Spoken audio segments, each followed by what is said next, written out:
Previously on Naruto, the Demon Fox baby got upgraded to official ninja status by drop-kicking a traitor into a coma. Now he's got a headband, zero chill, and a brand new mission. Be loud, chaotic, and make new enemies in under 24 hours. Welcome back to Anicut, where we recap anime like it owes us money.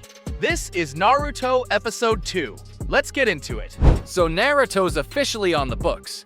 He steps up to take the most cursed ninja photo in the history of the Hidden Leaf. And of course, he pulls a face that looks like he's mid-demonic possession and constipation at the same time. Iruka, who's been Naruto's underpaid emotional support human since day one, looks like he's seconds from an aneurysm. Meanwhile, the third Hokage's crystal ball is probably showing him this clown show like, I gave this kid a license to kill. Also, not a single teacher stopped him from submitting that photo. Not one. That's how low the bar is in the Leaf Village. Naruto's out here flexing like he just made the Forbes list. Meanwhile, his credit score is one jutsu away from collapse.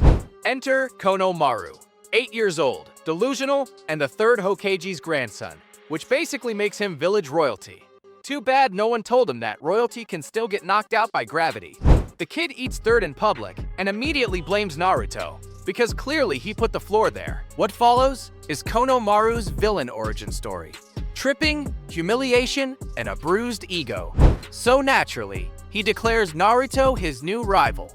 Because in anime logic, falling once equals lifelong blood feud. This kid went from crying to, I'll surpass you, in under 10 seconds. Naruto doesn't even remember his name. And Konohamaru's already planning an anime opening montage in his head. And yes, he starts following Naruto around like a clingy side character trying to speedrun character development. Konohamaru breaks into Naruto's house uninvited. No knocking, no shoes off, just pure, my grandpa runs this town energy. Naruto's reaction? Not even surprised.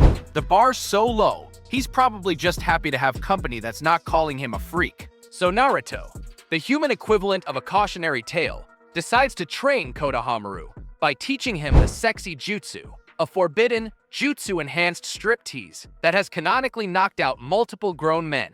And Konohamaru? He's hyped. He genuinely thinks this is the secret to becoming Hokage. Not taijutsu, not summoning, not tactical prowess. Nope, boobs and shadow clones.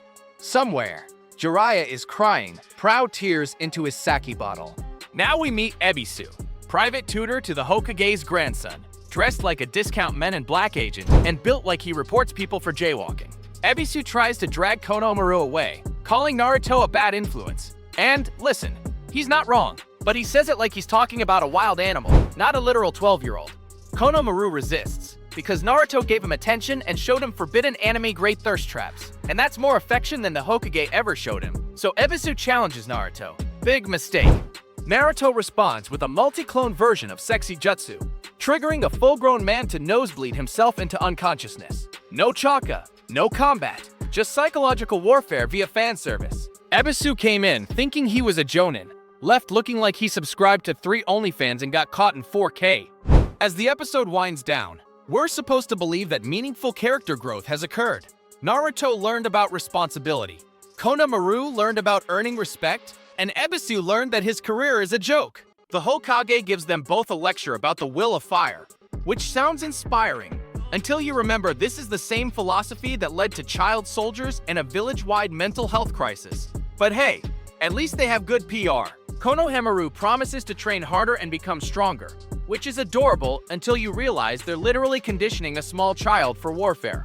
The ethical implications are wild, but this is anime, so we just roll with it. And Naruto, our boy Naruto, walks away having gained his first real friend admirer, proving that sometimes the best way to connect with people is through mutually questionable life choices. The episode ends with hints about what's coming next. Team assignments, proper ninja training, and the introduction of characters who will make these people look mentally stable by comparison. We get glimpses of other students, including a certain pink-haired girl, who will later become the poster child for questionable romantic choices, and a dark-haired pretty boy, who looks like he's already planning someone's murder. Spoiler alert, he probably is. The stage is set for even more chaos, more emotional damage, and more ninja techniques that raise serious questions about the village's education curriculum. And somewhere in the distance, You can hear the sound of future character development, approaching like a freight train full of trauma and bad decisions. And that, my beautiful disasters, was Naruto Episode 2, a masterclass in how to take a simple concept like kid wants to be respected and turn it into 22 minutes of psychological warfare disguised as children's entertainment. What did we learn today? Well, the Hidden Lead Village has serious security issues. Government officials can be defeated by inappropriate jutsu, and 7-year-olds have better character development than most adults in real life. Next time on Anicut, Naruto meets Team 7.